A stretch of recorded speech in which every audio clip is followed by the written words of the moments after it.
Om Shri Matre Namaha. We are really fortunate to have our treasure called Vedas. As most of the Shastras, science and technology are hidden in Vedas. Even today, whatever the science is revealed, that extracted from Vedas. You take whatever the science and technology, it was dragged from Vedas. Vedas are the root cause for the developing the society and country, nation, whatever. All this science and technologies are hidden from Veda, extracted from Vedas. Whatever the science you take, biology, physics, chemistry, Bhautika Shastra, Rasayana Shastra, Manasika Shastra, whatever the Shastra, all Shastras are from the root of Vedas. That's why we are not getting the chance to understand what we are. We are not trying in this regard. We forgot what we have, the treasure like Vedas. Western people like German, Britain, they are collecting various technological, scientific tribute, traits, tips, utilities from Vedas. Each and every country gives much more importance to understand the essence of Vedas, except India. It's a pathetic condition. Where it was born. There it is neglected. Whatever the mathematics, where science, many branches of sciences, astrology, astronomy, palmistry, Hasta Samudram, whatever these, all these Shastras are extracted from Vedas. That is Vedic, we can say it is Vedic science. Every technology comes out of Vedas that we do not know in detail. We know little. We have to know a lot. That's why our India is called as Vedic India. Veda Desham, not Peda Desham. They say Veda Desham. We are propagating. We are Peda Desham, poor India. These are types of attitude we have to change it. Indian scientific and technologies, traditions, all are derived from our Vedas. All the sages of an ancient one brought various technical technology, scientific method from Vedas. While you take whomsoever, Aryabhata, Sushruta, who was the founder of surgery, Dhanvantari, father of Ayurveda, like that, when we take whatever the things, everything is extracted from the treasure house called Vedas. As much as you extract, so much you can get the treasure. In this way, we have to work a lot to find out the worth of our traditional Vedas. Even an alternative approach to science and technology are directed through Vedas. So, we have to understand this in detailed way. Therefore, today I took the topic of Vedic science and technology. Prayer. Krishnaya Vasudevaya Devaki Nandanaya Cha Nandagopa Kumaraya Govindaya Namo Namaha. India, as one of the oldest civilizations, had to its credit many scientific contributions. It is said that Greek thought from Pythagoras to Plato was influenced by its parallel developments in India. Indian treatises on astronomy, mathematics, and medicine found their way to medieval Europe via Persia. Aryabhata's discovery that Earth rotates around its own axis is a vital factor in the development of Indian science. Harsha patronized the famous Nalanda University, attended by 10,000 scholars from distant parts of the world, including Mongolia and China.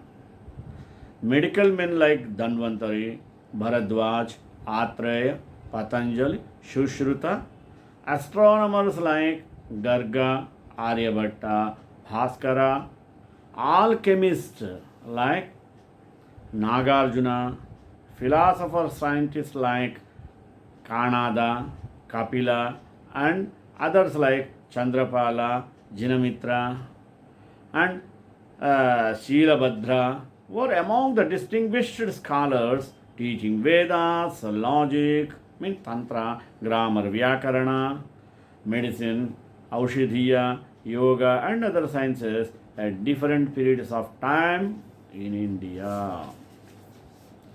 Due to ravages and convulsions during centuries, old preponderant hegemony of the Muslims, Mughals, and Britishers' native science was relegated to the background. Instances point that some people of know-how and expertise were amputated or physically disabled. Oriental people and their texts were labeled as the most degenerate and decadent, full of superstitions, and often dismissed as hoaxes. This gross misconception about Orientals was brought about by colonial powers in pursuit of their political objectives. A history of science and technology, which truly reflects the intellectual endeavors of mankind, irrespective of geographical areas and nations, must get rid itself of its European bias and of ideas evolved to serve the political objectives of the former colonial powers. These ideas were developed and promoted by European powers as part of their colonization effort in Asia, Africa, and the Americas. Despite our debt of European Renaissance, modern science in Europe owes its birth to the Arabs. The accumulated knowledge of science and technology of medieval and ancient Asia and Africa was acquired by European scholars, but was later denigrated, while the myth and that Indians, in fact all Asians, were incapable of being accurate, consistent, and logical was actively propagated. Side by side, the mythological and mystical philosophies and dimensions of Indian thought for spreading obscurantisms, irrationalism, and superstition to keep Indians backward and de-link their culture from their scientific and technological tradition. Orientalism established said that entity often described as a public intellectual, that is, an independent scholar or thinker who does not restrict his learning to a small upper caste of some snobby academics, but instead educates and stimulates a general audiences. Amartya Sen, Nobel Prize winner and economist, said on the occasion of the Pravasa Bharatiya Divas, we have a long tradition of being globally interactive and enjoying it. Our ability to be simultaneously receptive and creative is, of course, well illustrated by recent achievements in, say, science and technology, in world literature. In global business, Indians have been able to give even as they have received. What needs emphasis today is that this give and take is not new. The 7th century Chinese scholar Yi Tsing learned in his Sanskrit in city of Sri Vijaya on his way from China to India. Vedic India. Through a somewhat distorted study of history, we tend to understand the introduction of the scientific method in India with the advent of British rule. In fact, the existence of quite a developed scientific and technological knowledge of India goes back to the earliest records of history. A little investigation into the history of the pre colonial science in India would reveal that there was no dearth of reliance on experimentalism or experimentation and quantification in science. Aryabhatta, Bhaskara, Charaka all used what sophisticated techniques of mathematical and experimental procedures in the fields of investigation. Indian scientific and technological tradition.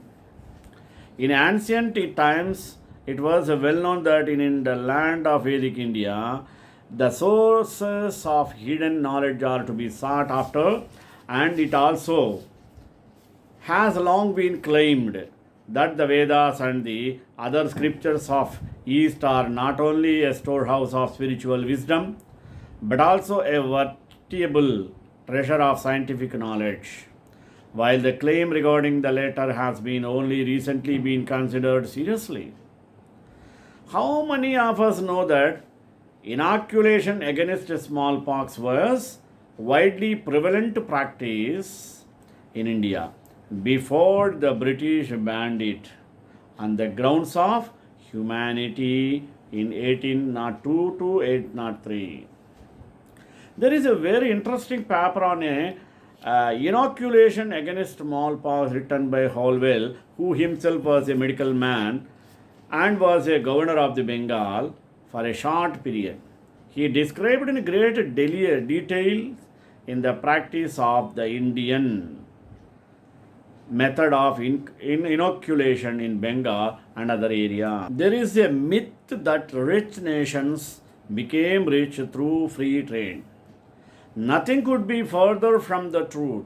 Britain, as India knows to its cost, fiercely protected its textiles industry, banning the import of woolen cloth from Ireland in 1699 and cotton cloth from India in 1700. The idea was that these countries and others would be reduced to suppliers of raw materials. We maintained such protections while smashing the manufacturing capacity of the colonies until the 1850s, by which we enjoyed unquestioned global economic supremacy. This and other similar works raises a question. Should not European intellectual history then be rewritten? The Archaeological Survey of India and UNESCO sponsored a workshop recent in Delhi, organized by the Surabhi Foundation to collect together such remarkable instances of sciences and preparing through monuments. It was felt that a deeper study of such monuments is needed. not only to understand the science behind them, but also motivation of their creators in having incorporated them in the first place. For it may throw some light on the scientific ethos of those times. A stealth bomber from Shastra.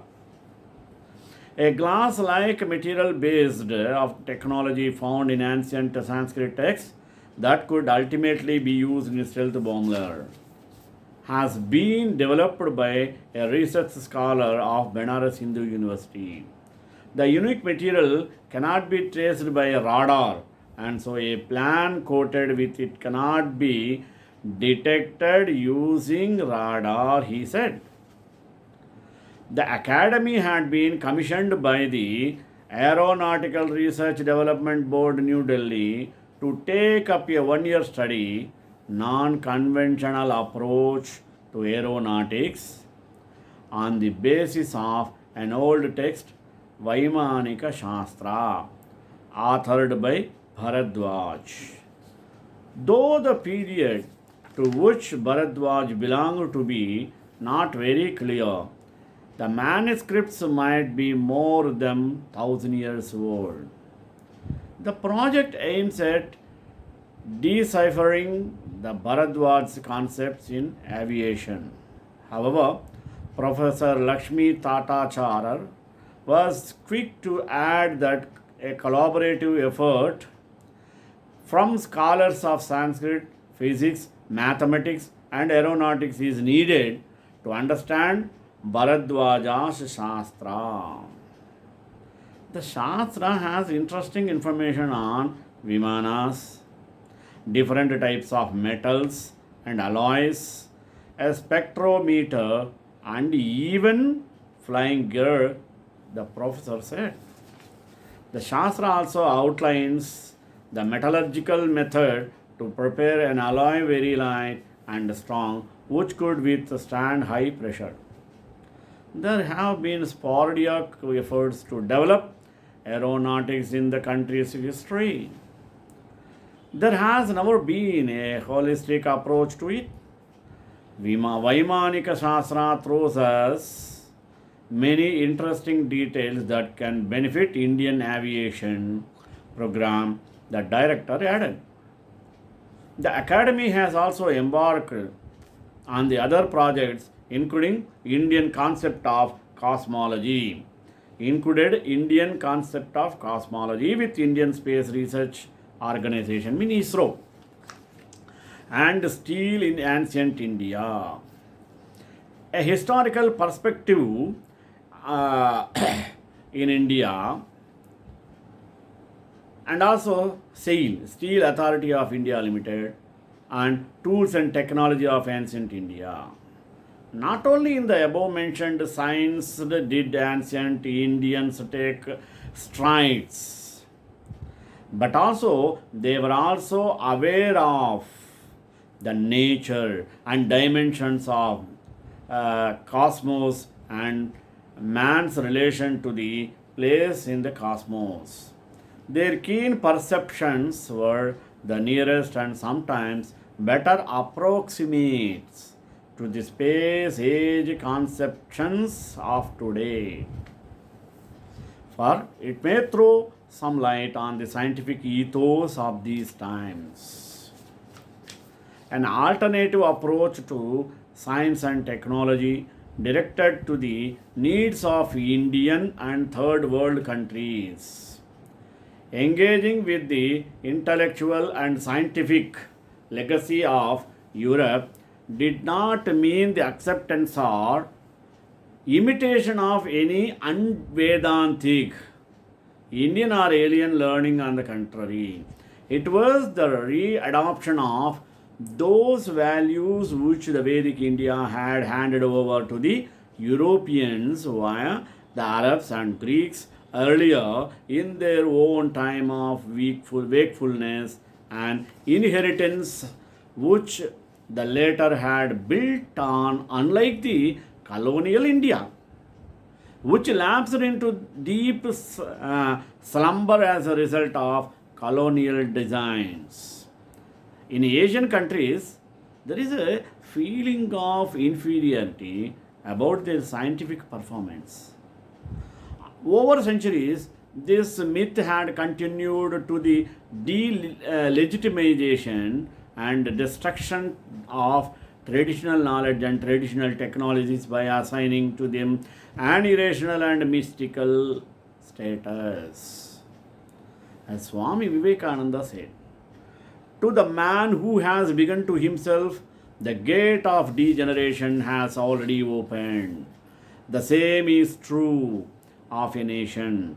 Our first duty is not to hate ourselves, because to advance we must have faith in ourselves first and then in God.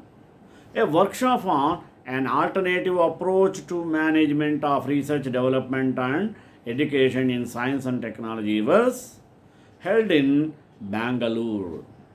There, the participants came to the conclusion of the necessity to receive the past tradition of science and technology, and that there were many examples of Chinese and Indian contributions to the industrial revolutions in Europe, whereas China and India, however, were stopped from a natural adoption of modern technologies. Why? Because of military and economic restrictions associated with colonization.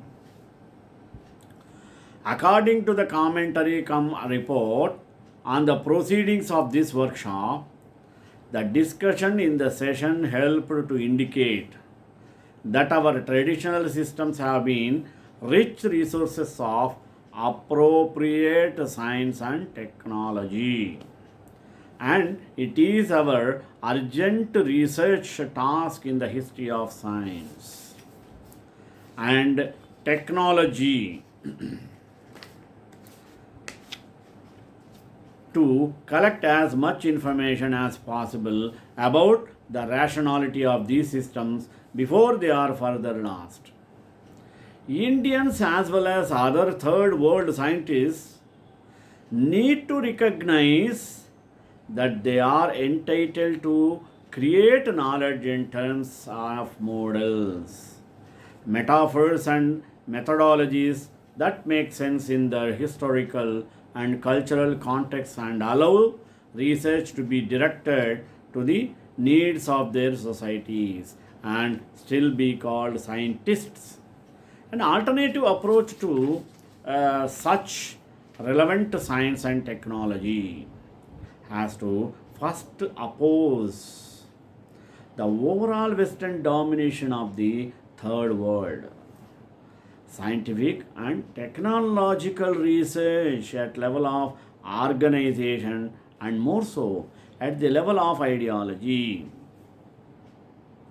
Traditional organizations suffer from an inferiority complex, and Desi style firms are often far better at business than the so called westernized professionally managed companies who tend to play down their Desi style.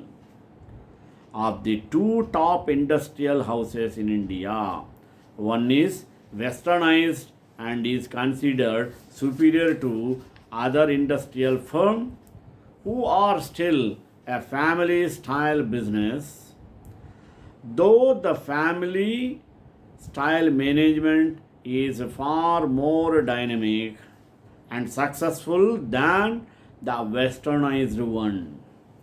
This family style business firm feel that Marwari system of accounting is far superior to the Western method, and that if they are a successful business, it is not because they have people who went to Massachusetts Institute of Technology, MIT, which of course they did, but because these people were put through an intensive 2-year program to study that the old method.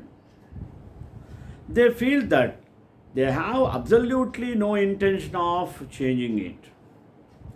These software techies are increasingly being targeted by different governments for flimsy reasons, unable to compete with our young, energetic, and brilliant Indian minds. India is already a brand name in the global software and knowledge sector. There cannot be a bigger testimony to Indians' increasing strength than this. Brand India will succeed because India's time is around the corner and we have a once in a lifetime opportunity to lead the world. This place of hope, the meeting of minds beyond ideology, could come out about only through the universal place where we have more things common than different is through mysticism, which strikes a universal chord. The one place in the whole world where the interest in mysticism is much stronger than any other place in India. By presenting the Indian tradition of science and technology, it should not be taken as a narrow nationalism. There is no adequate preservation and publication of Sanskrit manuscripts and original documents available in India. Okay, it must be the first task of the historian to search and preserve these tasks. Re examination in Western science, higher physics, and Eastern mysticism. Scientific and technological thinking is at present undergoing a re examination in the Western world. Factors previously considered outside the domain of European science and technology, such as social, cultural, and ethical, are now being introduced. These always have been an integral part of Asian scientific and technological thinking. Vedic textbooks had always had materialistic sciences studied together with spiritual sciences. This integration was always there in Eastern scriptures. For example, Ayurveda, the medicinal science, is a part of the Vedas. Okay, higher physics and Eastern mysticism are merging today. The results that are emerging are big breakthroughs from the 9th century materialistic universe of the Western physics. The new worldview emerging is of a holistic universe, not as a structure built out of independently existing, unanalyzable entities, but rather as interlinking patterns of relationships among what we call objects and events whose meaning arise entirely from their relationship to the whole cosmic process. India's inclusion on the world premiere map was a fitting tribute to the fact that the film derives its core philosophy from Vedantic thought, according to which the real world is nothing but Maya or illusion. Nataraj reveals cosmic secrets. Ever since historian Ananda Kumaraswamy extolled the Nataraja bronze from Tamil Nadu as a poetry and nonetheless science, interpreting the Nataraja as a cosmic dance of Shiva has been widely accepted. Shiva is referred to in many hymns as the brooding destructive lord, dancing on the burning cremation grounds. It has been argued that the Nataraja metal icon can be viewed as a human or anthropomorphic representation of dynamic cosmic phenomena.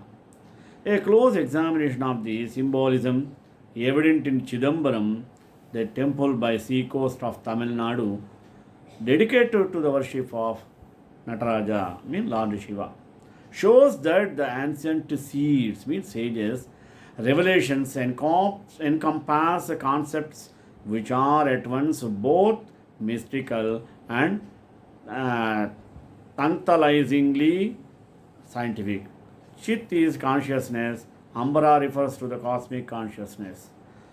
This presages in intuitive understanding of concepts such as a wave, particle, duality of quantum physics with matter and energy being sides of the same coin. Shreekanthaya Kalyananidam Sri Venkatanivasaaya Srinivasaya Mangalam Mangalasasana Madacharya Purogamai Sarvai Chaburvai Acharya Satkrutāya Stu Mangalam.